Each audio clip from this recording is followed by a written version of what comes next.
Tasha rummages through some boxes in a storage closet. She pulls out the old picture of Saturn, gently unfolds its aged corners. She looks hard at it. Interior, courtroom, day. Dr. Evans, a woman with sharp features and a confident voice, is on the stand.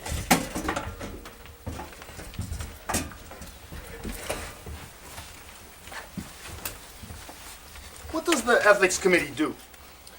We investigate practices of questionable nature within the field of psychology, practices that violate doctor-patient confidentiality laws or are not in the best interest of the patient. Was the Southerland School ever brought before the committee? Yes, in 1993. What for? The school was employing some unorthodox practices that alarmed members of the psychological community. What type of practices? Dr. Southerland was renting a market research facility with one-way mirrors. His staff was conducting private therapy sessions on one side of the glass while he and his student watched in the observation room. When you say he and his student, you refer to Tasha Fitzpatrick, correct? Yes. How old was she then? 8. So, Tasha at 8 years of age was witnessing private counseling sessions between adults? Yes. Is this practice something the psychological community approves of? Absolutely not. It blatantly violates the doctor-patient confidentiality agreement, to say nothing of the effect that it has on the witness, a child who's not even reached the final stage of development yet. Dr. Evans, in your opinion, were these actions ethical? Objection. Your Honor, Dr. Evans is a leader of the psychological community. I think her expert opinion bears great relevance to this matter. I'll allow it. Did you find the actions of the Southerland School to be unethical? Yes, absolutely, as did every other member of the committee. Did you ever meet Tasha Fitzpatrick? Yes, at the time of the censure, I was asked by the GPA to do a cursory interview with her. Why did they ask you? Well, my research emphasis prior to working on the committee had been developmental psychology. What were your impressions of Tasha Fitzpatrick Your during this Honor, interview? I find it hard to believe that Dr. Evans, despite her credentials, can remember a single case from over 15 years ago. Your Honor, assessment by its very nature is heavily documented.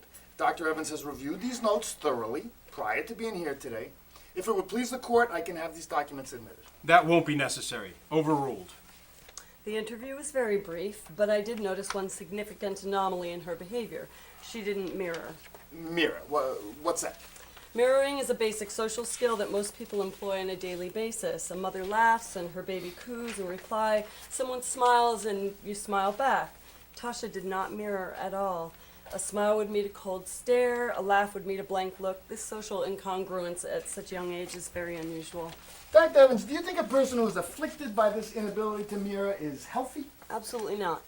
Even if their test scores are better than everyone else in the class? Yes, because while the test score is relevant within the classroom, the world requires us to interact with other people.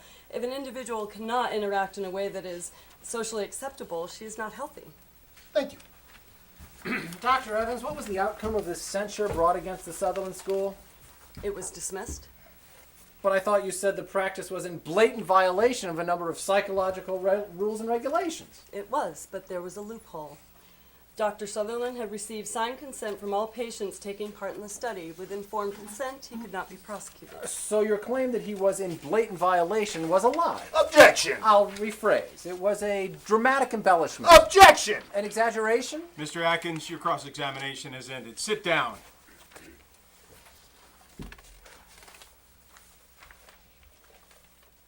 May I have a redirect, Your Honor?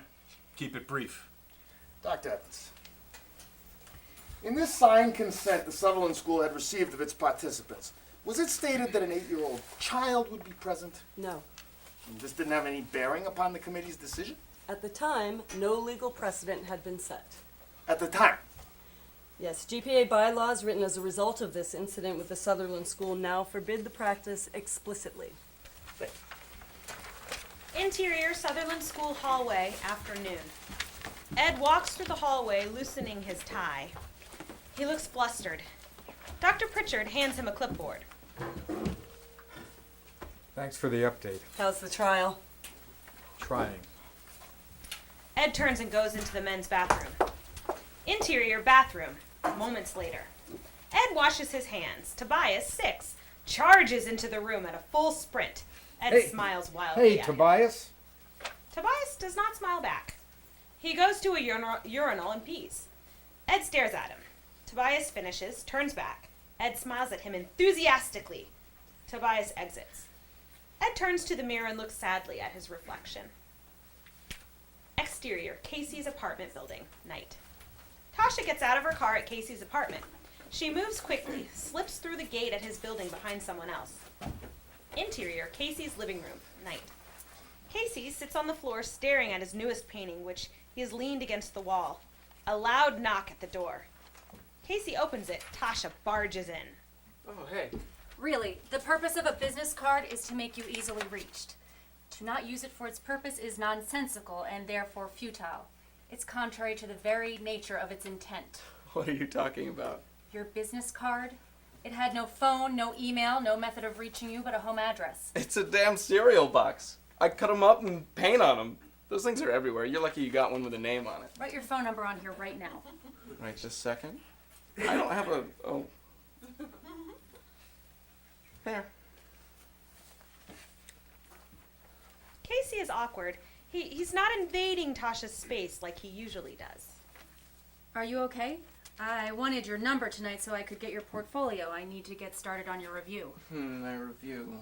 He turns, walks back to his painting, stares at it. Is that the new one? Yeah, but I'm not sure it's done, so... Tasha has stepped very close to him. Her movements are almost coy. Casey moves away from her, clueless. I also need your website. My editor wants to have a look at your work. I've got no webpage and I've got no portfolio. No. How do you intend to promote yourself? With some painted cereal boxes? How can I write a review if I can't see your work? Just come here, I guess. Yeah, come here. You can have the whole apartment, but the studio, I don't come out of there all day anyway. I'd rather, if you were going to be judging my work, I'd rather you'd come and see it on a canvas rather than on a glowing screen somewhere. That's acceptable. Great. I'll see you tomorrow then. Casey opens the door. Very well. Until then. She exits.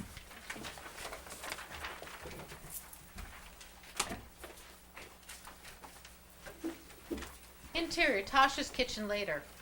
Tasha, brushing her teeth, goes to the cupboard for a glass. She fills it with water from the sink and heads out. She happens upon the CD Casey gave her previously, and she picks it up. Living room, Tasha puts the CD in her stereo and plays it. She turns the sound up loud and moves to the center of the room. The music plays. She closes her eyes and listens intently. The room is dark. The music is loud. Tasha's expression is flat. After a long moment, she opens her eyes and chuckles to herself. She turns off the stereo and heads to bed. Interior courtroom day. Court is not yet in session. The small crowd files in and takes their seats. Ed at the defense table is turned in his seat talking to Tasha. Are you prepared for your defeat tomorrow? I'm prepared for just about anything. Your new boyfriend feeling lucky? He's not my boyfriend. And luck is not a tactic I employ. At least not deliberately. Oh, that's too bad, because after all these years, you have yet to beat me. You should bring him with you. His fiery perspective might help you. Rebecca makes her way to her seat. As she passes, she smiles at Tasha. Tasha looks blankly at her. Ed watches. The judge enters and sits. Mr. Nolan, please call your witness. Plaintiff calls Dr. James Greenberg. Dr. Greenberg, a man in his late 30s, enters. He looks at Ed with shame. Please state your name and profession for the court. Dr. James Greenberg. I'm a professor of psychology at the University of Georgia. Are you acquainted with the Southerland School in any way? Not currently. I worked there for 4 years, from 1990 to 94. And how had you come to be in the employ of the school? I pursued the job aggressively, just out of my doctorate. Did you find your work at the school rewarding? I did. At least for the first 3 years, I did. What happened to change that? Well, it wasn't a single moment, but I think the biggest contributor was my having a son in 1994. But you'd been at the Southerland School for 3 long years. You had pursued it aggressively. Did something change? Not at the school. The school was a rock. The change was in me. Was your decision to leave sudden? No, I thought about it for months. Were there any memorable events on your last day, the day you resigned? We got a new student. And what was the process of getting a new student? New students were rare. We'd only had one, and his parents didn't have a hard time saying goodbye. The child was asleep through the entire process. But the new student in 1994? He was wide awake. What happened? The father had a hard time saying goodbye. Was the staff not prepared for this? No, we were well prepared. We had multiple training and response seminars the weeks leading up. The scenario that played out the night the new student came, had it been covered in one of these seminars? Yes, But nothing. I played out my role exactly as I'd been directed. what exactly was your role? I was to wait until the parents had had an initial goodbye and then carried the child out of the room to the infirmary when I noticed both parents engaged with Dr. Southerland. And that's what you did? Yes, exactly that. Was it uneventful from there? No. But the difficult end had been achieved. The parents had been duped. You'd gotten away. Objection! Sustained. What happened on the way to the infirmary? The boy, the baby, wailed and wailed. I couldn't calm him down. There was no one to assist you? No, there was in the infirmary. But that walk, just down the hall, the look in that baby's eyes. What about that look? I only thought of my own son. He was only a couple of months old at the time, but I knew I'd never want to see a look like that in my son's eyes. Is it safe to say, Dr. Greenberg, that in that instant you lost your faith in the Southerland School? Yes. Yes, it was. Exterior courthouse lawn later. Ed and Tasha sit on a bench by a grassy knoll across from the park. They have sandwiches. Tasha eats silently. Nearby, a mother lies on a blanket with a 2-year-old toddler. She holds him by his hands and helps him walk. His legs wobble beneath him. He falls. The mother picks him up, kisses his cheek, brushes the grass from his knee. The toddler smiles toothlessly. Ed watches the interaction. Cannot hear the words she speaks to the child, just the general warm impression of her voice. He glances at Tasha, who chews, staring off into space in another direction. Interior courtroom day. Ed sits on the witness stand. Dr. Sutherland, have you ever had a parent attempt to withdraw a child from the Southerland School? Yes, 3 times. And what was the outcome? The students, every single one of them, begged to stay. And what about Tasha Fitzpatrick? Her parents never tried to withdraw her from the school. And what about her emotions? Are these inferior due to her being raised in a clinical atmosphere? The atmosphere we create is anything but clinical. Our staff cares deeply for our students. Our students are also expected to participate in the lives of their peers at the school, much as in a conventional family household. So your students have all the elements of a normal emotional life. Yes. Tasha's emotions are not inferior to the rest of the world's, then. They are equal. Emotion is a guttural, instinctual reaction that is, by its very nature, subjective.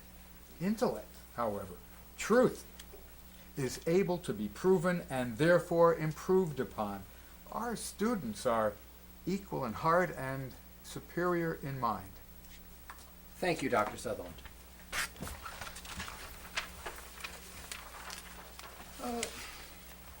Do you consider Miss Fitzpatrick a good student? Was her education a success for the school? Inarguably. How do you gauge this alleged success? Her adaptability to any circumstance by the most effective means. So there's no hard scientific proof of your method's success, but rather only abstract theories. If you require quantifiable evidence, Tasha scored a perfect score on the SAT, the GRE, and 3 GRE subject tests. Her IQ was 100. Yeah. We get the point. Her abilities at math, analysis, logic are outstanding. But what of her emotional well-being? She is in excellent emotional health. Have you ever seen her angry? She does not experience anger as you or I do. Oh, what about sadness? Can she experience that? I didn't say she cannot experience emotion. The school does not aim to stifle emotion, but only to find more effective means of reacting to it.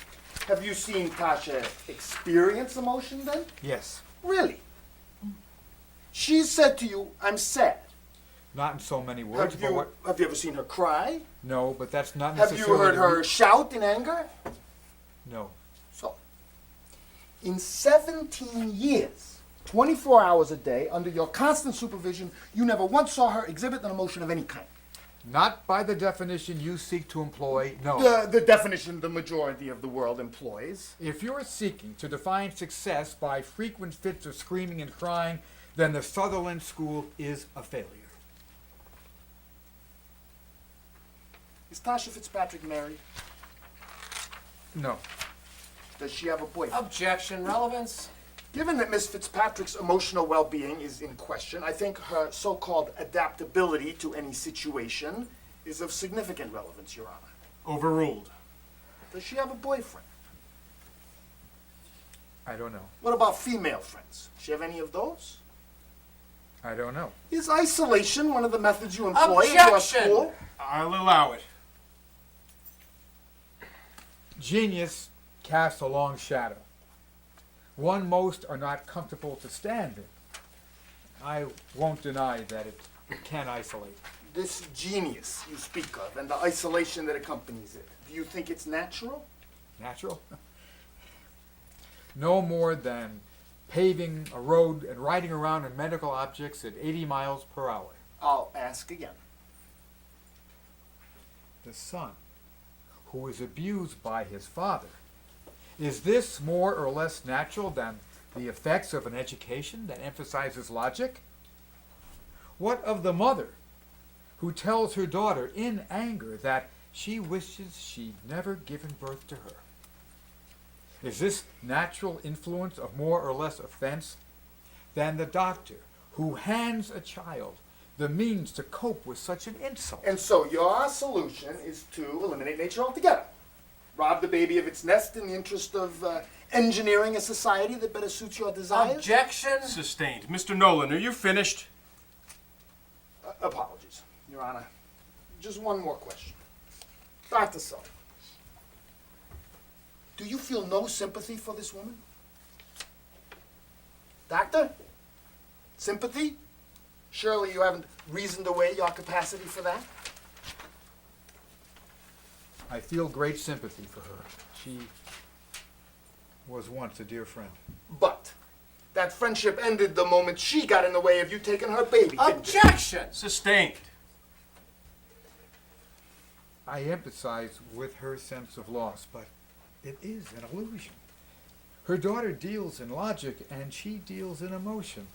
A difference no greater than the Democrat mother whose son is a staunch Republican.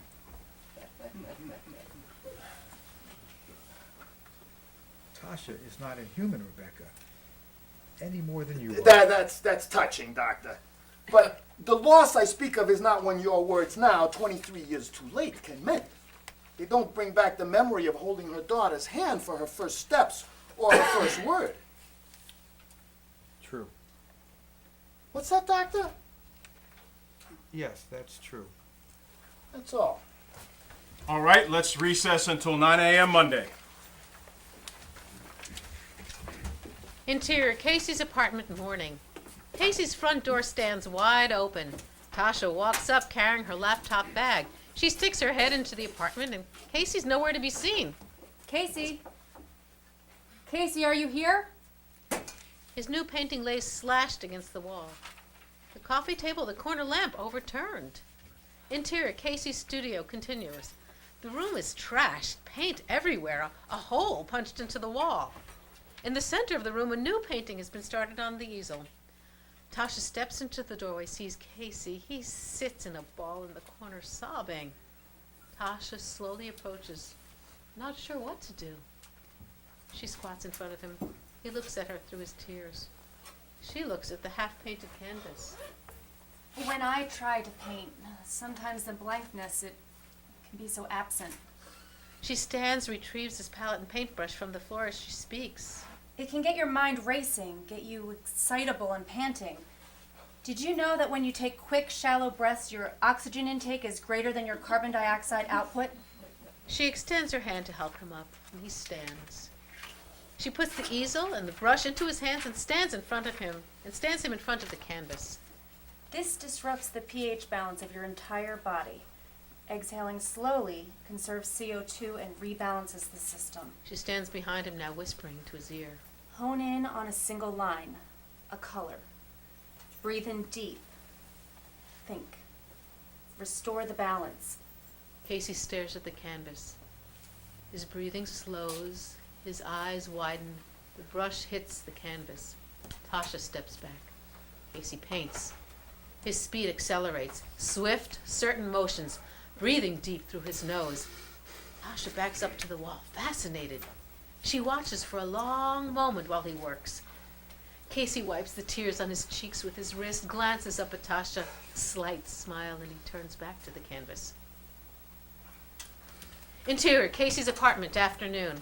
Tasha waits on Casey's front step. Casey comes out drenched in sweat and in paint and sits next to her. He opens a beer, guzzles. She watches. Want to process it? You mean talk about it? Yes. No. Sometimes I just lose my fucking mind for a second, you know? So you punch the wall, Yeah. and that helps? You find your mind by this method? Find my mind. Yeah, I guess I do. Sometimes anyway, sometimes not. Looks like breathing could work too. He smiles, ribs her, and drinks his beer. Do you have coffee? No, beer, OJ, some vodka, I think. Finish that beer. I know a good cafe. Interior, Ed's office, afternoon. Ed sits at his desk.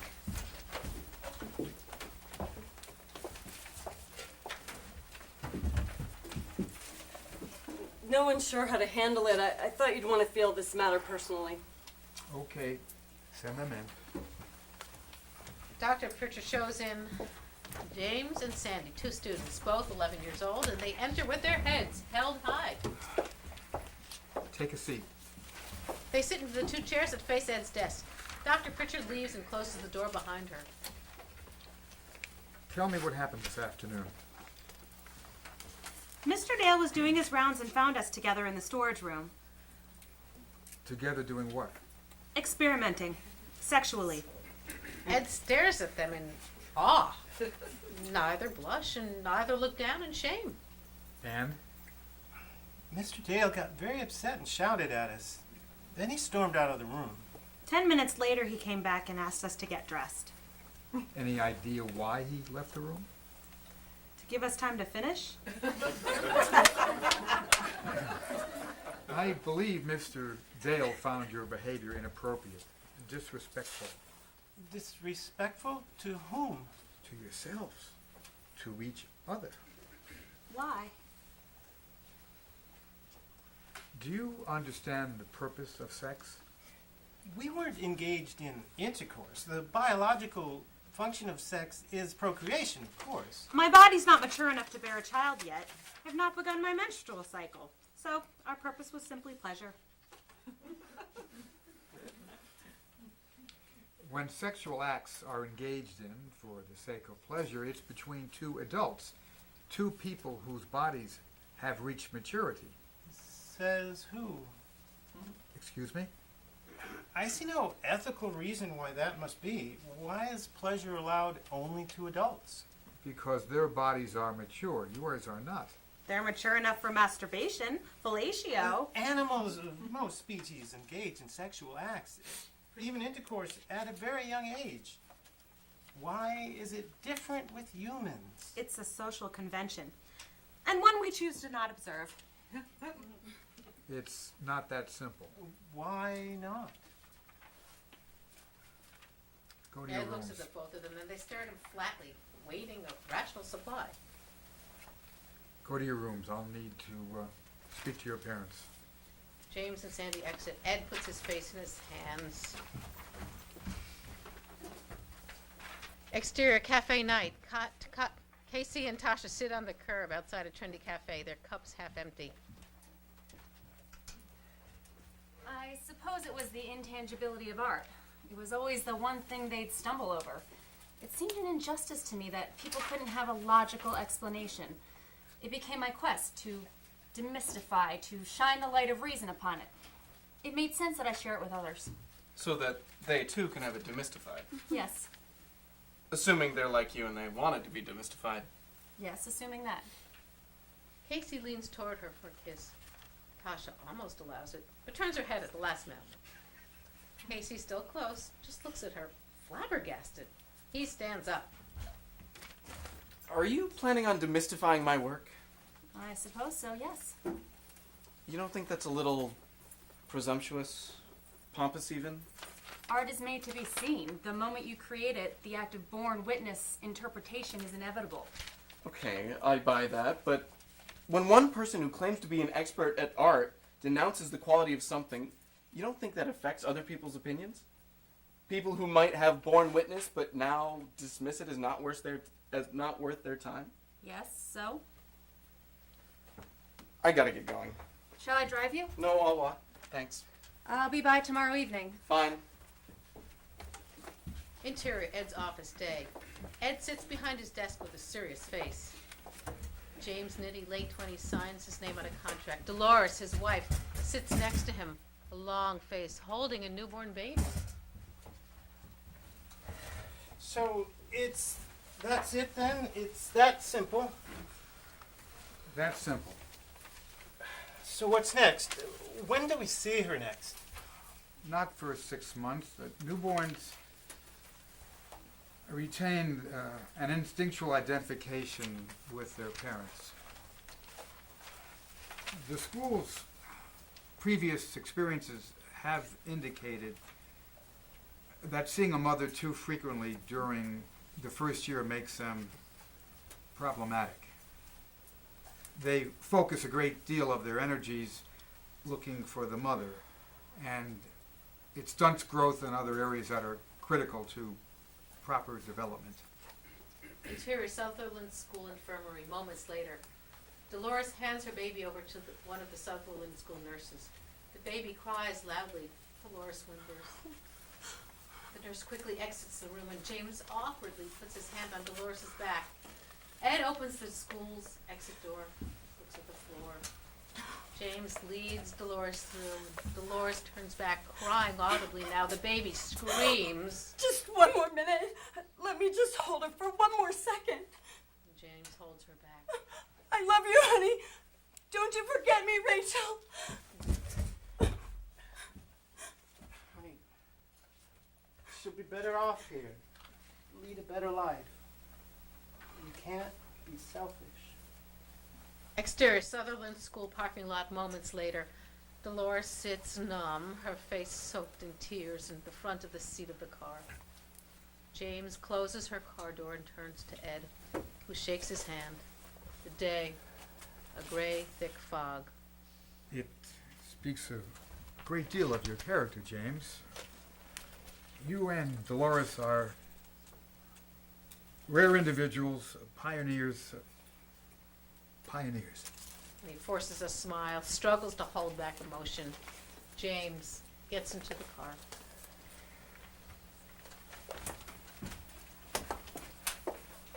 Interior, Southerland School hallway, moments later. Ed enters the front door of the school. Shouting is heard down the hallway. Ed's eyes light up and he follows the sound down the hallway, quickening his pace. God damn it, son! Who do you think you are? You will show me respect when you talk. Dale, Security's on the way. please see these students to the library. Dale rushes out and to the kids. Ed opens the door where the screaming comes from. Interior Southerland School classroom continues. A small classroom with several desks pushed together in the shape of a dining table. A tablecloth stretched over it. 2 plates of half-eaten food. Sam Taylor, a burly blue-collar man in his late 40s, stands over Darshan, who cowers in a seat. Sam spins to the door when Ed enters. Oh, for God's sake, what do you want? Mr. Taylor, what seems to be the problem? You're turning my boy into a goddamn snob is the problem. A little robot snob. Perhaps we should step down the hall and discuss this? I don't want to step down the hall. 2 security men step into the room behind Ed. Sam glares at them. Back at Ed. I'm his father. I don't want him to be here. I got rights. Your wife has custody and has threatened to deny your visitation should these outbursts continue. Sam, fuming, snatches his hat from the table and turns to Darshan. Don't you forget where you come from, boy. Interior, Southerland School observation room moments later. Dr. Pritchard sits in front of the observation monitors eating dinner. Each monitor shows a different room of the school set up with a table and chairs. The students are having lunches with their families. Ed enters, sits by the monitors. In one, now alone, Darshan pushes the leftover food around his plate. Did you eat? No, I'm not hungry. Case is getting to you, huh? What makes you say that? I'm a psychologist, remember? Ed. How's the trial going? Oh, fine. Vicky, do you ever wonder, do you ever find yourself... Find myself what? What do we do here? He looks at the monitors. In one, a family eats dinner. The parents laugh. Sarah sits with them, watching flatly. They're better off, right? Without a doubt in my mind. Just think of the world Darshan would be living in if he weren't here. You're right. Certainly, you're right. I'm going to get some dinner after all. Darshan in the monitor eats alone. Interior, Casey's apartment night. Casey's front door stands open. Tasha knocks on the screen door. Come in. He's cleaning. The living room is more clean than it's ever been. I got a call today from the Thompson Gallery. What was the nature of the call? The nature was that a temporary exhibit they had in one of their rooms is being pulled out a day early, and they're looking to fill it last minute for a one-day exhibition tomorrow. Word is they got wind of your article and wanted to be the first to show my stuff. My editor is close friends with Blake Thompson and has the mouth the size of the Grand Canyon. She likely told him. He's a clever dealer. It's wise of him to befriend you before your rise to fame. Rise to fame. He dusts the bookshelf. Jesus, it's fucking crazy.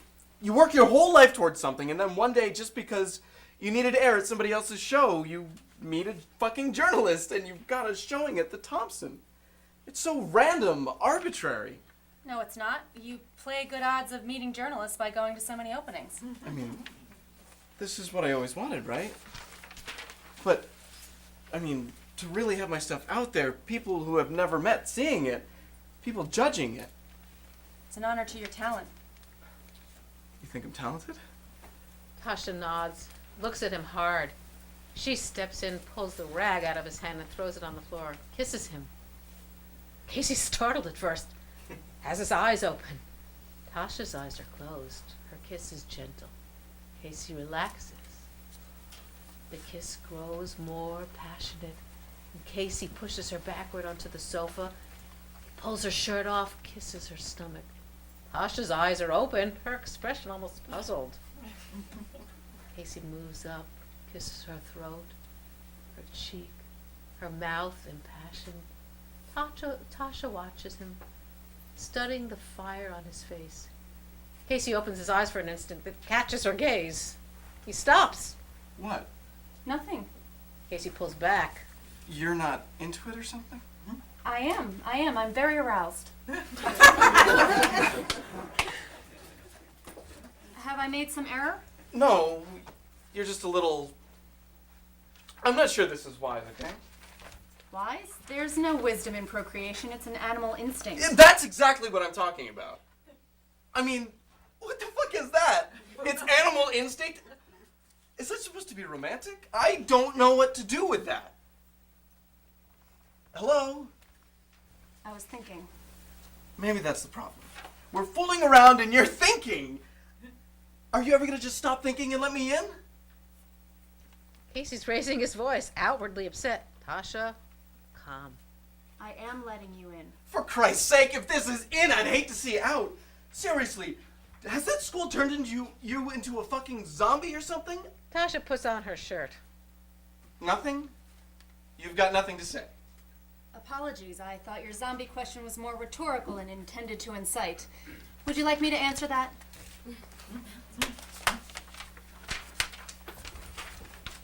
I think I'll be going. She grabs her purse and exits. Exterior Casey's apartment later. Tasha pulls the door closed behind her hard. Not quite a slam, but the first sign of her being upset. She descends the stairs of Casey's building, walks along the sidewalk toward her car in silence. Her heels clack loudly on the sidewalk in the quiet of the street. Interior Tasha's car continuous. She sits, puts the keys in, doesn't start the car. Silence. She stares forward, expressionless. Her eyes change, begin to water. Emotion, pain, disappointment. A car passes. She glances up, blinks. The fluid's gone. She starts the car and drives off.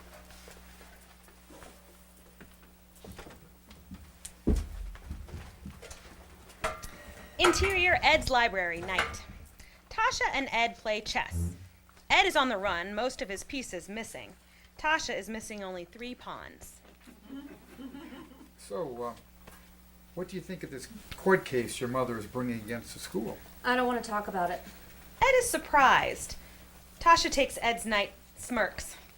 Ed doesn't even notice. Why do you think that is? I know what you think. Check. Do you? Stop. I'm all too familiar with your methods. Your move. There is no method. Communication, plain and simple. It's not for any reason. It just is. An instinctive reaction. Emotion. No. Not as I see others experience it. It's your move. But as you experience it. I don't think it's emotion, and frankly, I'm in here and you're not, so my comprehension bears greater insight. Very well. These instinctive reactions, are they happening more frequently now than they used to? I need to go. Now? In the middle of the game when you have me on the run? I'll have checkmate in 2 more moves. I won. Very well. Oh, shall we do dinner next week, then? After the verdict? I'll see you then. Tasha leaves, Ed watching after her, fascinated. Interior, Tasha's living room, later. Tasha comes into the front door, drops her stuff, and hits play on the answering machine. Hey, baby, just calling to check in on that article you dug for yourself. Not like you to take so long. The machine beeps. Would you say your instinctive reaction to leave was anything but clearly reflective of the irrational nature by which most in society experience emotion? There is no reason to struggle against it, Tasha. It is no evil to feel. You are, despite your schooling, still human. Tasha paces, confused. She storms into the office and throws open her laptop. Casey's canvases lean against the walls. She stares at one, types furiously. He paints with the conviction of a madman, seeing nothing. Yet the form his madness takes is ravishing, of another world. Standing before his painting, one might see a utopia. But to stand before him creating the work is to experience something altogether different, something distant and far from explanation. The cursor blinks at the end of the sentence. She stares at it, sighs, erases far from explanation. She takes off her glasses and rubs her eyes. She rises and goes to one of his paintings, tries to deconstruct it, but the parts will not separate. Exterior park, dusk. Ed sits on a park bench by the playground. A child, Sarah, plays in a sandbox in front of him. He watches her. Sarah draws a series of circles connected by lines in the sand. Another boy runs over and plops into the sandbox. Hey, what's that you're building? An atom. An atom? It's what things are made of. What things are made of? Everything. The sand, the trees, you and me. I'm not made of dirt. Not dirt. This is a representation of something else, an atom made out of dirt. Or in this case, sand. You're not smart enough to even know what it is. Sarah goes back to playing in the sand. The boy shrinks away and runs off toward his mother. Ed watches. Interior, Thompson Gallery, dusk. The place is starting to fill in. A decent turnout. A crowd easily identified as Boston's art patrons. Elderly women in pearls and black dresses. The middle-aged in V-neck sweaters sip red wine. The young are dressed in black, hair standing on end. Casey's work adorns the walls of the front room. A large square vacuum of white sprinkled with his bursts of color. The front wall, glass, faces out onto a bustling Boston street. Casey, dressed in a t-shirt, jeans, and black blazer, stands nervously in the corner with a barely sipped glass of wine. He searches the crowd. No Tasha. He checks his watch.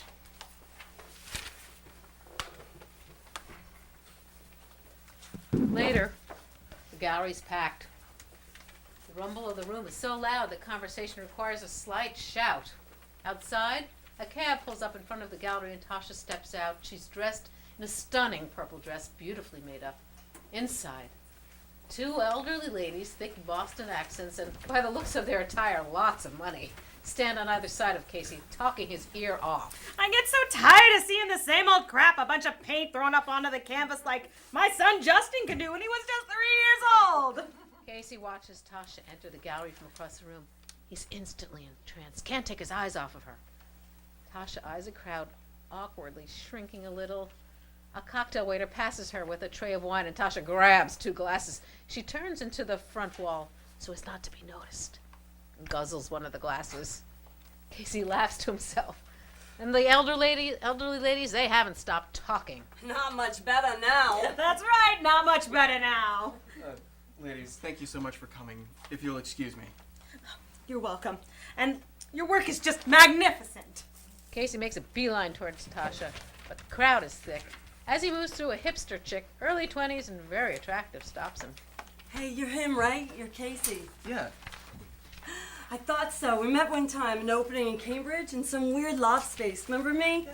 Across the way, Tasha watches Casey talking to the hipster chick.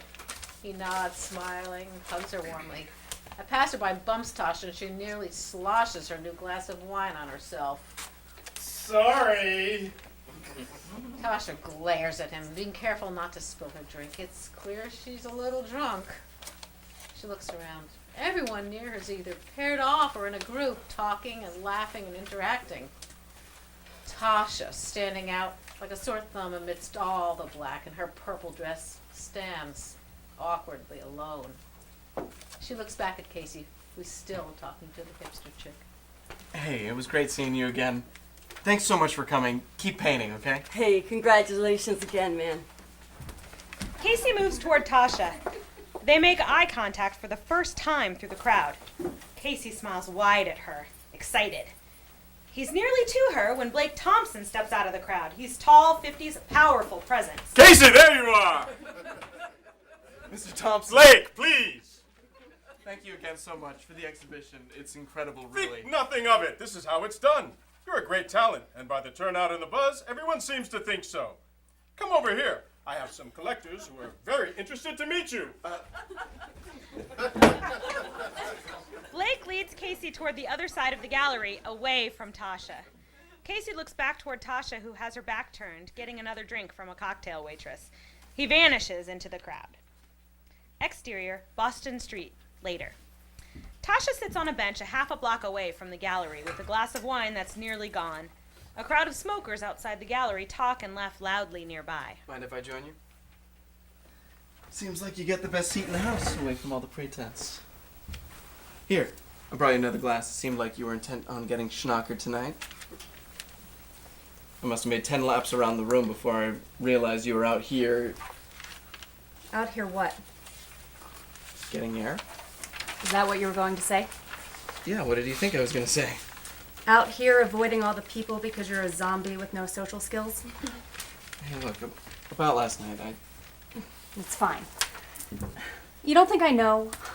I'm self-aware. One of the advantages to going to a school where they make a zombie of you is that you notice things. I notice. You lost me. I actually thought for a minute or two there that you'd be the first person outside of that place to see me as something other than a former student of that place. But you're just like the rest of the world, blind and too self-involved to see more than an inch in front of your face. For the first time, Tasha has raised her voice. Casey, uncomfortable, glances up at the crowd nearby, stands, goes toward her. Hey, maybe now's not the right time to... When would be good for you? Now that you're a big shot painter showing at the Thompson and not some guy in a jacket you bought at the thrift store for $25 who just pitched a fit and trashed his own studio. Oh look, that blob of paint from when I threw my brush is a bird and I should paint a world of meaning around it. Hey, at least I won't be at home painting with fucking rulers and dismissing the work of others. At least I'll have... Is that what's going on? You're afraid I'm going to dismiss your work? I don't give a shit what you or anyone else thinks about my work. Is that so? Is that why you go to shows with your pockets filled with paintings to hand out? Yeah, that's exactly what's going on. It's nothing at all to do with you and your own shit. You sit here in your safe little office and your clean hands tearing down the work of others. Sorry, make that demystifying their work. Demystifying it for the masses. The masses, all those people who are way too stupid to figure out what's so clear to you. What are we doing? We're fighting! It's kind of what humans do.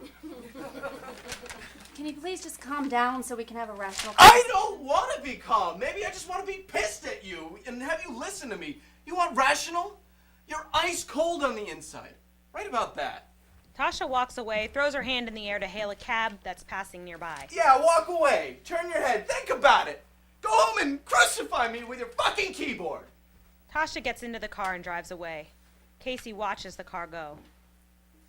Exterior, sidewalk, night. Ed and Sarah walk along the edge of the park by a busy street.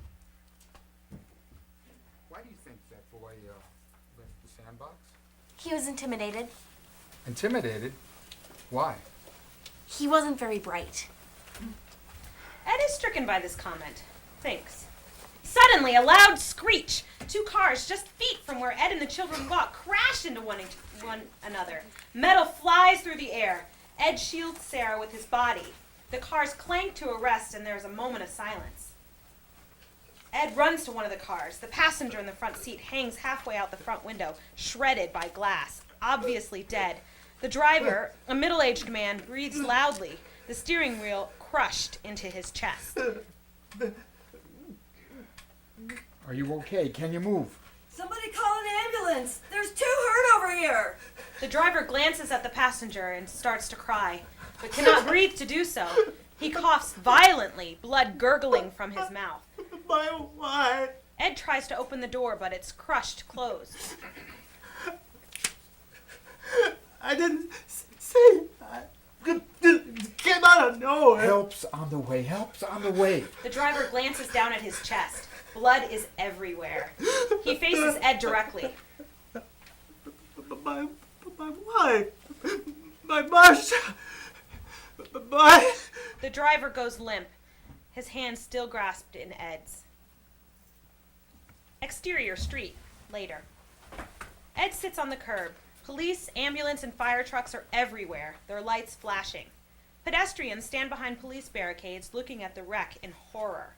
Bodies are hauled into ambulances. Ed sits on the curb, his cheeks streaked with tears. Why are you crying? Because I'm sad. Why are you sad? That man. All he could think of was his wife. He had a family. He had friends. They will miss him. Why? Because he's gone. He won't be able to have lunch with them or play in the sandbox. So? It'll happen to all of us. Yes, Sarah. It will. But it's still sad. Why is it sad? It just is.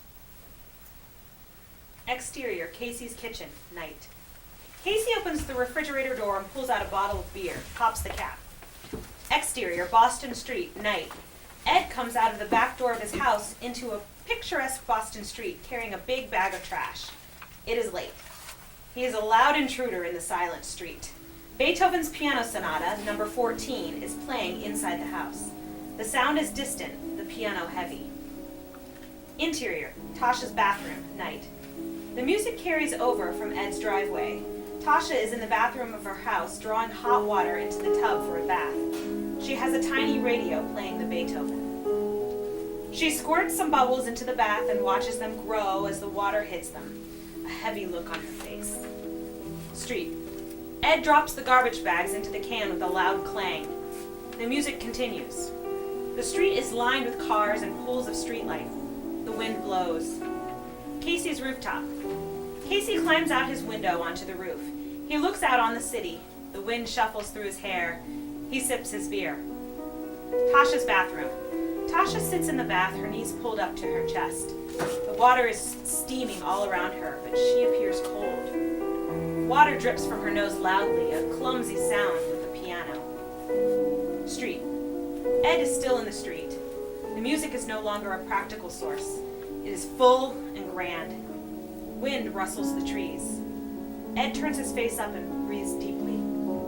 Tasha's bathroom. Tasha is wrapped in a towel standing before the fogged mirror. She wipes the street clean in the mirror and stares at her reflection. Street. A change in the music. Ed goes into the house. As he closes the door, the dark is thick outside. He retreats into the light. Casey's rooftop. Casey climbs back into the apartment through the window and closes the sash. Tasha's bathroom. Tasha stands in her hallway outside the bathroom looking into the dark room. The bright light of the hallway behind her casts hard shadows. She closes the door. The last notes of the Beethoven Sonata resonate in the dark silence of the empty room.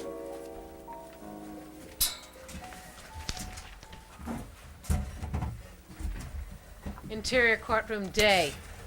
Tasha's on stand. Atkins rises from his table and approaches Tasha carefully.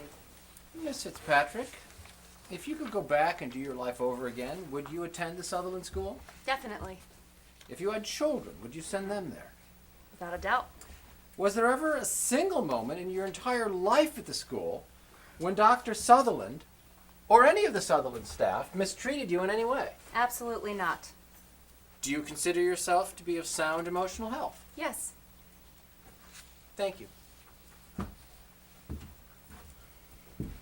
The back doors of the courtroom open loudly and Casey tiptoes in. Tasha looks at him. He smiles meekly and sits near the front.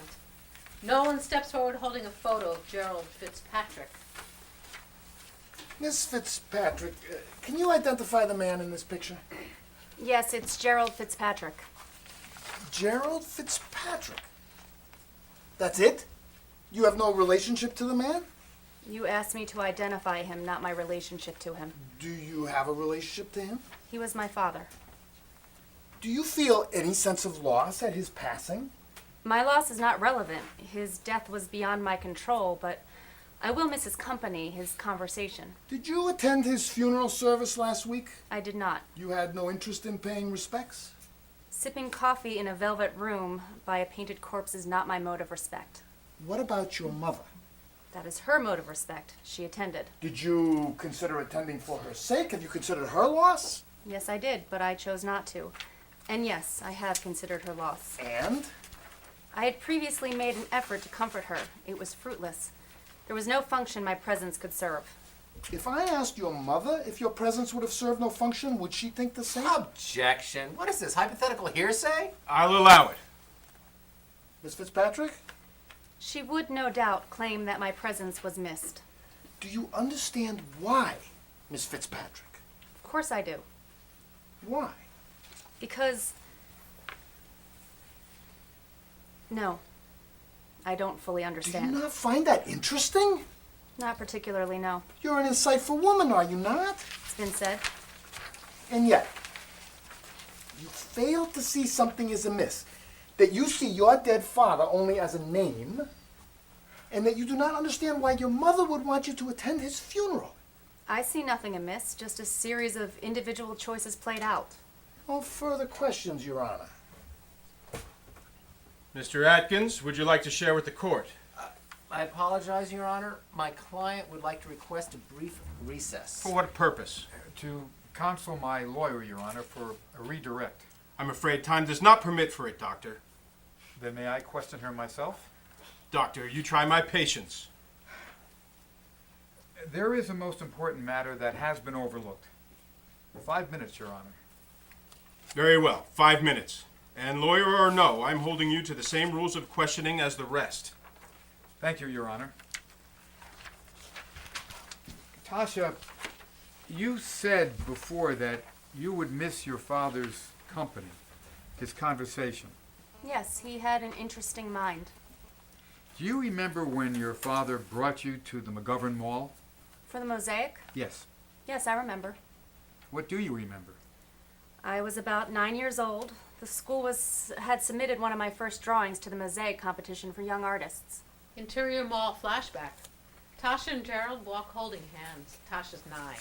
Gerald beams with pride, points to a sign along the side of the main hallway through the center of the mall. It had been accepted and was being shown in the mall. My mother didn't want to go. There was a big event at the Southerland School the day of the opening, so the staff couldn't join us, but my father insisted that he and I go to the opening. They go to the sign and it reads, Mosaic Competition for Young Artists. Courtroom. Why do you think he wanted to go with you, Tasha? He was proud, I suppose. So you went? Yes, just the two of us. And what did you do there?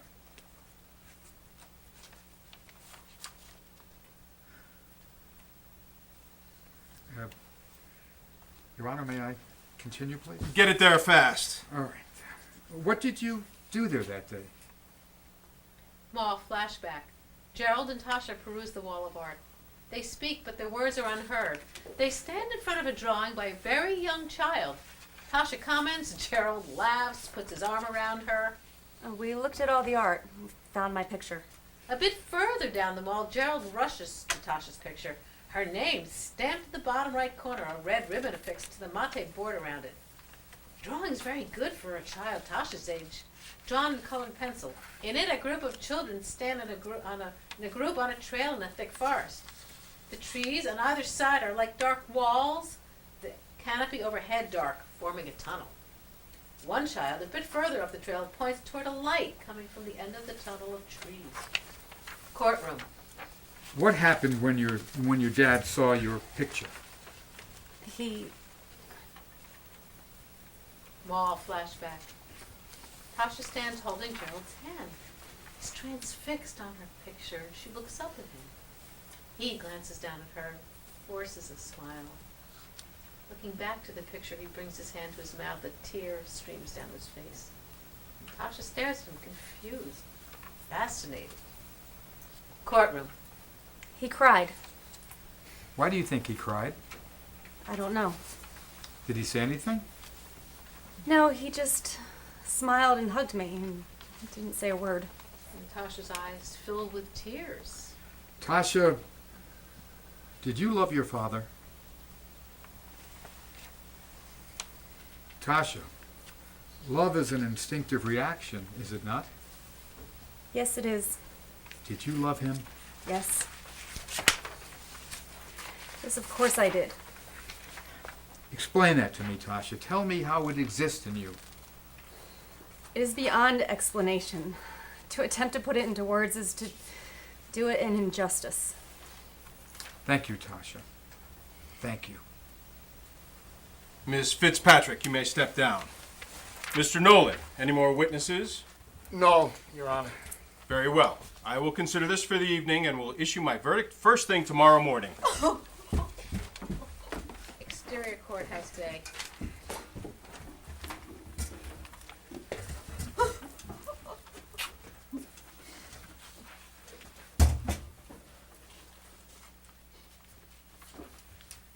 Your father was so proud of you. Every day we'd wake up and he'd say something like, "What do you think Tasha's up to today? Or you think Tasha will solve the energy crisis today? Every morning it was something great, some huge problem with the world that you were going to overcome. But he never asked if I thought you'd come by, or if I thought you'd call on Father's Day. He never asked for anything for himself. It was always some big, huge something for everybody in the world. I never knew what to say to him. I'd just smile and tell him yes, you probably would, no matter how outlandish the question. But all I ever wanted was for you to call me up and say, Mom, can you talk? I had a hard day today.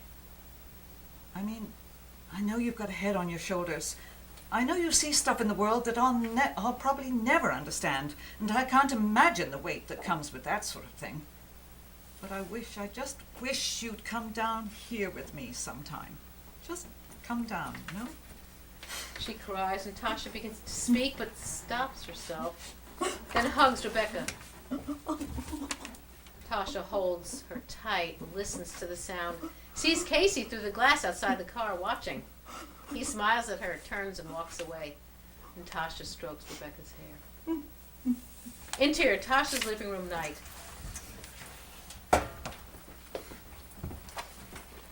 Tasha comes in through the front door and sits heavily on the sofa. She turns on the stereo and hits play on the CD player. Casey's music plays. Tasha closes her eyes and listens intently. The music is sweeping and grand. She looks at her drawing on the wall of her parents on Saturn. She closes her eyes again and listens.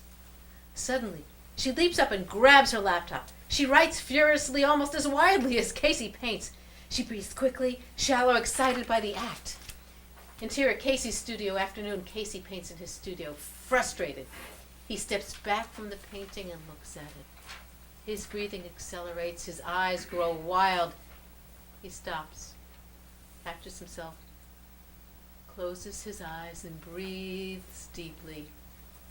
The sun breaks in through the window, and after a long moment, Casey returns to the canvas and paints calmly.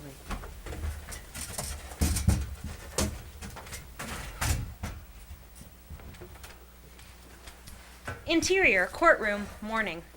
The crowd in the courtroom is larger than it has been. Groups stand huddled around whispering. Nolan talks quietly with Rebecca. Casey sits near the back of the courtroom. Tasha glances back at him from her seat behind Ed, smiles. Casey waves. Tasha faces forward, very serious. Ed is turned in his chair at the defense table watching her. Tasha stares back. Ed's eyes are filled with emotion. Confusion? Sympathy? Ed smiles. Tasha smiles back. The judge enters and sits. The room quiets.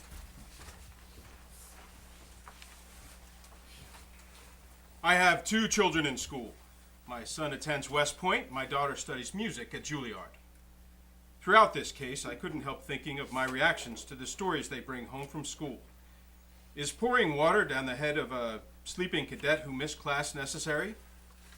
Is reducing an actress to tears because her performance is not believable in a scene educating her? Plaintiff argues that the Southerland School has been negligent in denying emotional support to its students. But emotional support, absurd though it may seem to parents here today, is not a right protected by our Constitution.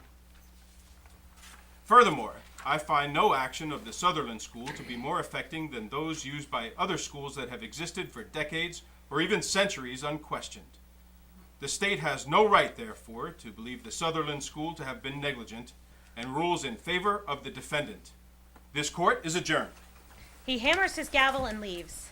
Nolan shakes Atkins' hand.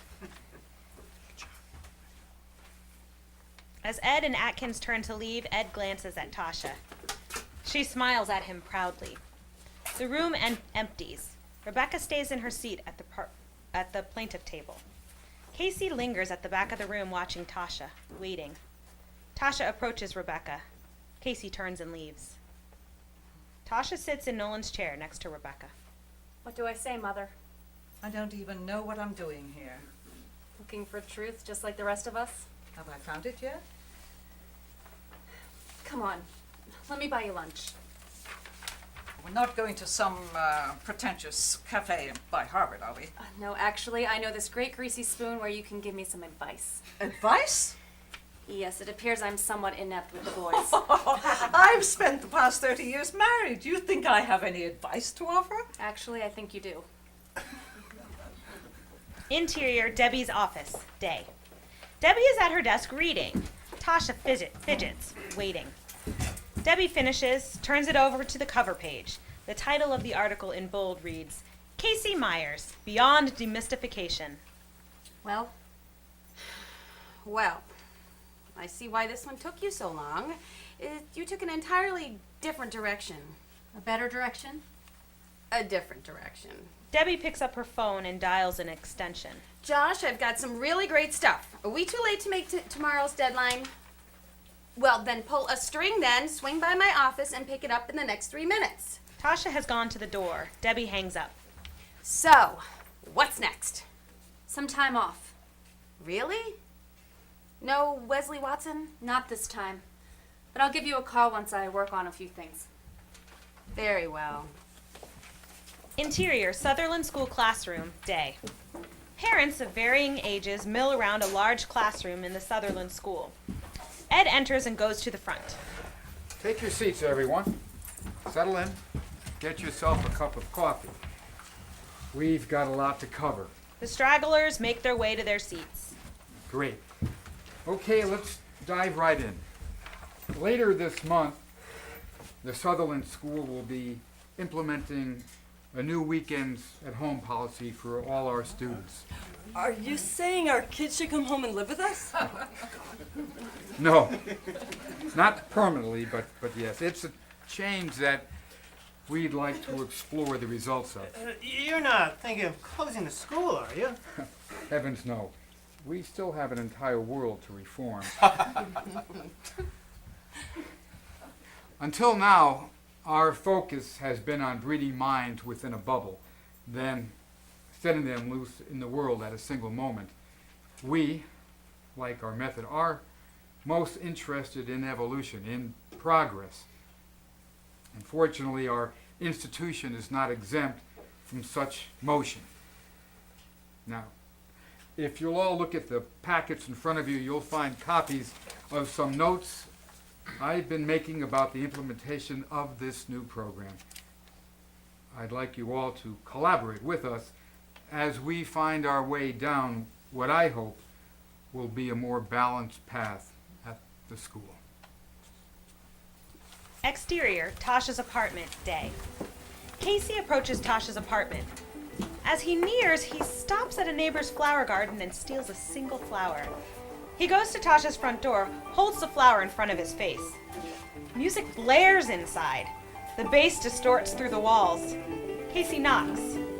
Casey listens, recognizes the music, grins, knocks harder. Again, very hard. The door opens. Tasha stands holding up a paintbrush. In a t-shirt and overalls, her hands and clothes are covered in paint. Her cheeks are flushed, splotches of paint matted in her hair. The music blares behind her. She sees Casey. Her face lights up. Fade to black.